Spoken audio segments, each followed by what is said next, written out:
je dirais, race. Et vous savez, c'est fréquent en Afrique, hein, quand il y a beaucoup de marchés, on se dit ça, les Congolais ne peuvent pas faire, alors que les Congolais ont de la compétence ou encore d'autres Africains. En fait, c'est un problème de mentalité et on dira aussi un problème d'ego ou encore d'intérêt personnel. Parce que quelquefois, si on donne au blanc, le blanc derrière va peut-être donner quelque chose. Et si on donne aussi à un compatriote, on a peur que ce compatriote-là puisse se développer. Les Africains ne se valorisent pas mutuellement aussi parce que dans les nombreux voyages que nous effectuons, quand un Africain va dans un autre pays africain, il n'est pas reçu chaleureusement. Il est reçu avec réserve. Alors que quand vous voyez, nous recevons des gens chez nous, nous sommes accueillants, chaleureux, avec toutes les personnes qui viennent du côté de l'océan Pacifique Atlantique. Mais nous, entre nous en Afrique, on n'a pas cet élan de solidarité envers l'autre nationalité africaine. Et ça aussi, je pense que c'est l'un des problèmes qui mine le développement de l'Afrique.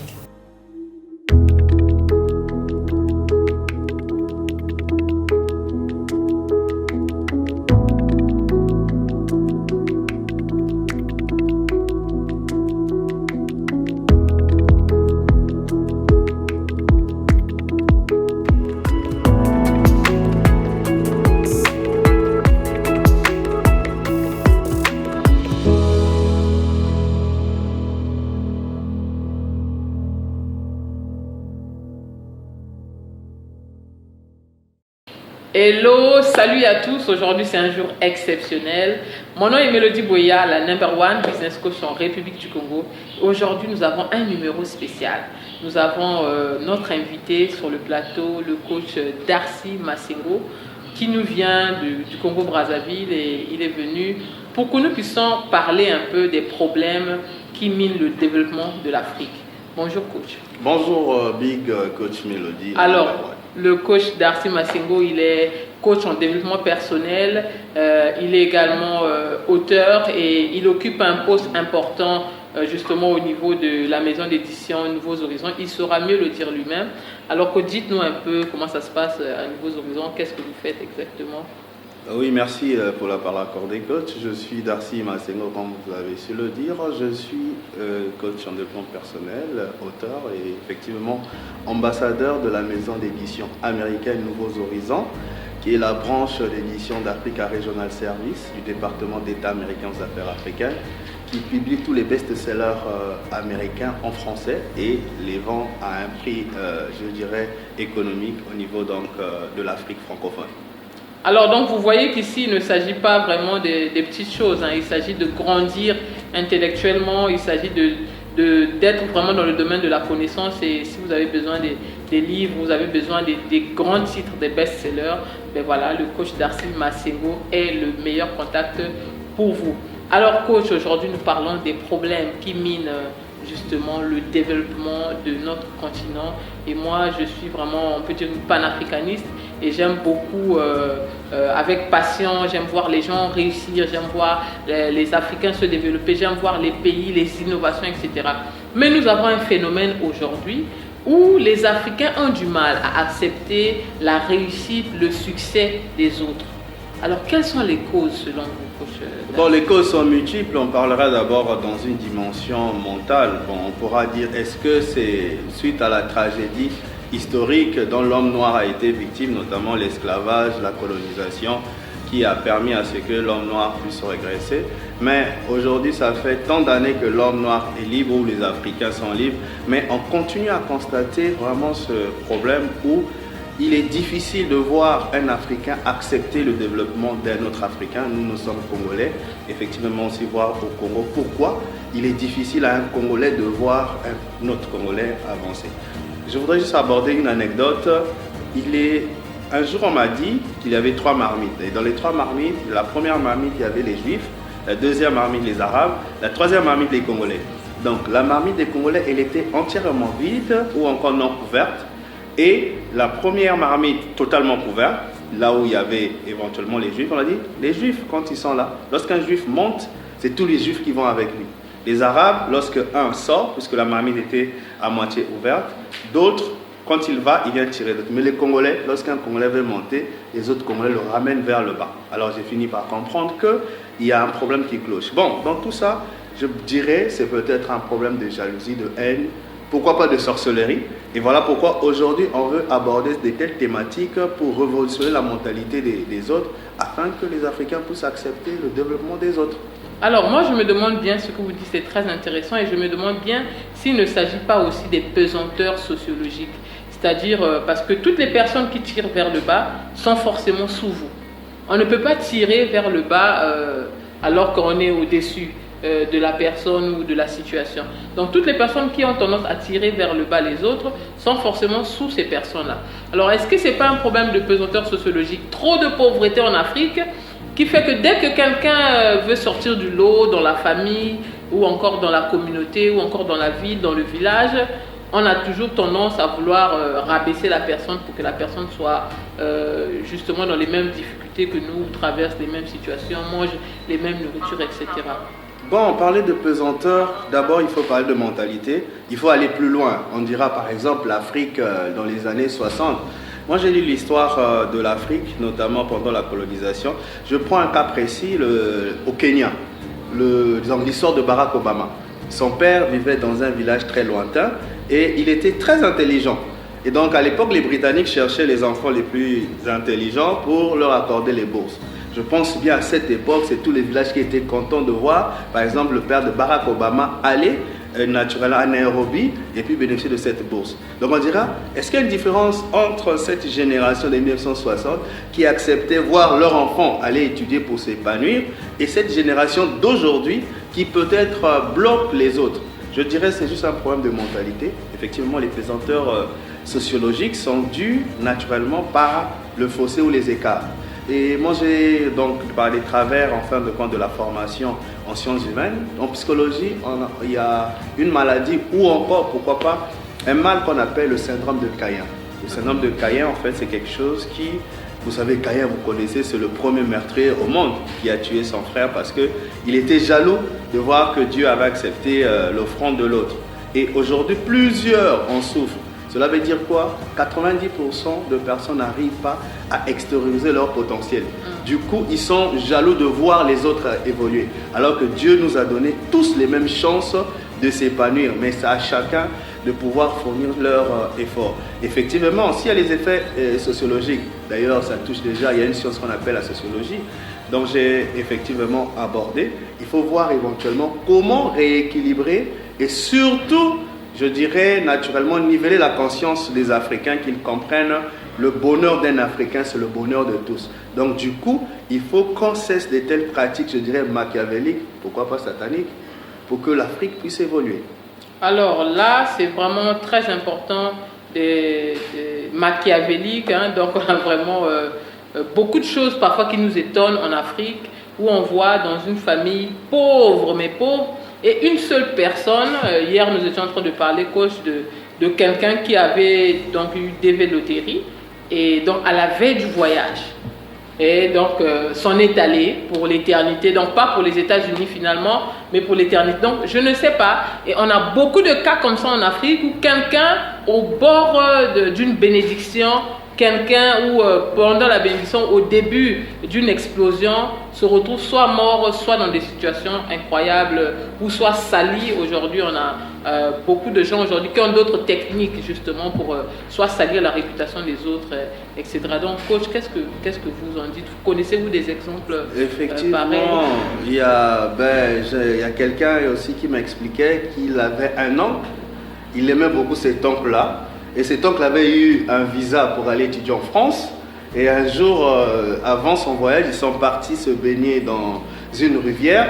Et du coup, cette personne-là s'est noyée à la veille de son voyage. Et on constate effectivement l'Afrique a un incroyable talent. Talent dans le mauvais sens, bien sûr. Tel que vous avez abordé ce que nous nous sommes dit hier. Quelqu'un qui avait gagné au DV Loterie et qui devrait partir dans quelques jours. Malheureusement, le lendemain, la personne a rendu l'âme. Et on se pose des questions, mais pourquoi tant de haine? Bon, là, on parlera de la dimension sorcellerique. Il y a tant de cas dans ce même contexte. Mais il faut éventuellement que les Africains comprennent le mal envers son frère n'apporte absolument rien. Il faut qu'il y ait franchement un changement de mentalité parce que la personne qui réussit, la réussite n'est pas seulement familiale. Figurez-vous, on a parlé tout à l'heure du père de Barack Obama qui a quitté le Kenya en 61 pour se rendre aux États-Unis. Et si cet homme-là a été peut-être ensorcelé ou encore bloqué au Kenya, peut-être qu'aujourd'hui l'Afrique ou encore aux États-Unis ne devait pas avoir une évolution. Moi je pense qu'il faut que des telles pratiques, que les Africains se détournent de cela. Et pour chuter, je ne parlerai pas seulement aussi du côté mystique. À Pointe-Noire par exemple, il y a une histoire, si ma mémoire ne me trahit pas, c'est en 2016 où il y avait eu le meurtre d'un jeune cadre de Total. Un jeune qui a étudié, qu'on appelle Yagi. Non, celui qui avait commis le meurtre, c'était son propre cousin qu'il logeait, il s'occupait valablement de son cousin, mais malheureusement, il a organisé le meurtre de son cousin, qu'on appelait Kalian, qui a été massacré, pour ceux qui habitent Pointe-Noire le savaient, à Sokoprise. Donc lui, la femme de son cousin, et puis un bébé. Malheureusement, la femme n'était pas décédée, et c'est comme ça, cette dernière va éventuellement je dirais, trahir ou encore dire tout ce qui s'est passé. Donc il y a tant de cas qui existent dans ce sens-là, mais on ne va pas continuer à rester dans cet état de bassesse. Alors, incroyable, la mauvaise foi des Africains, mais je pense que les Africains doivent se réveiller. Il est temps d'avoir un élan de solidarité, aider les personnes qui réussissent, contribuer dans leur vie. Contribuer, si vous n'avez pas d'argent, les conseils, les prières, ça c'est important. Donc cessons justement de nous mettre les bâtons dans les roues parce que le développement de l'Afrique justement passe par le changement de mentalité et aussi l'élan de solidarité. Mais coach, j'aimerais bien, avant qu'on termine, qu'on aborde un sujet important. Ça va vraiment rentrer un peu dans le cadre de business. Nous avons constaté qu'en Afrique, si moi j'ai un projet aujourd'hui où on postule justement pour gagner un certain marché et tout, qu'est-ce qui va se passer? J'ai un Chinois avec moi, il y a un Libanais à côté, il y a un Occidental à côté. Il y a de fortes chances que moi, l'Africain, je ne gagne pas ce marché. Je ne décroche pas. On va peut-être le donner aux Chinois, aux Libanais. Pourquoi?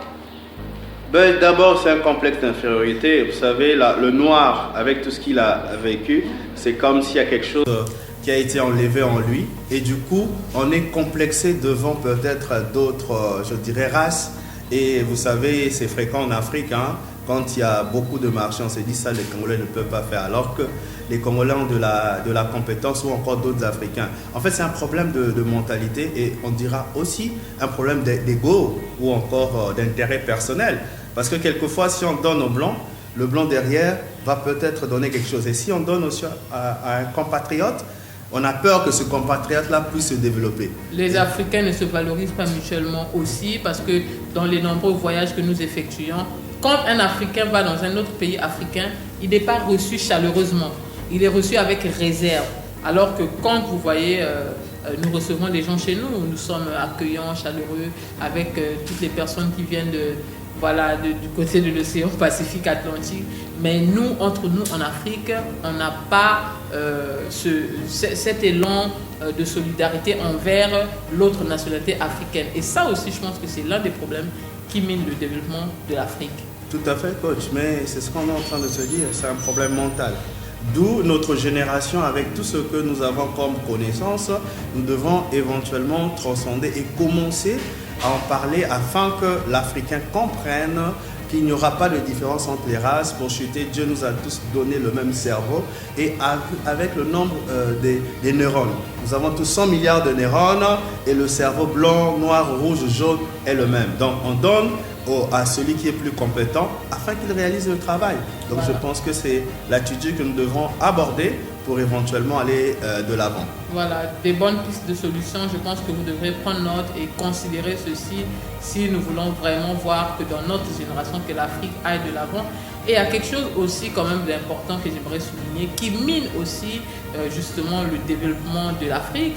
Aujourd'hui, c'est en Afrique qu'on voit que dans le christianisme ou encore dans le corps du Christ, que nous sommes impliqués dans des scandales.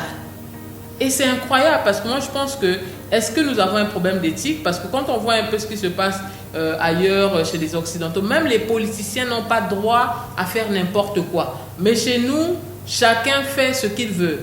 Est-ce que le problème est que chacun devient pasteur au réveil, il décide de le devenir, ou encore il y a un autre problème? Est-ce qu'il y a un problème de structuration, ou encore peut-être que nos pères doivent venir nous dire quoi faire? Je ne sais pas.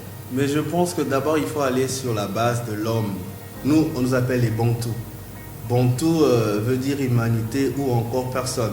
Et si nous voyons nos aïeux, c'était des gens respectueux, des gens naturellement qui avaient des limites. Et pourquoi aujourd'hui nous voyons les scandales dans l'Église? Je dirais que c'est un problème d'éthique. C'est d'abord la personne humaine, par exemple avec le succès, l'argent, pourquoi pas les richesses qui les emmènent à commettre du n'importe quoi. Tu as su le dire quelque part, les Occidentaux ont une manière de vivre ou encore un savoir-vivre. Mais ces scandales-là n'honorent pas éventuellement l'Église.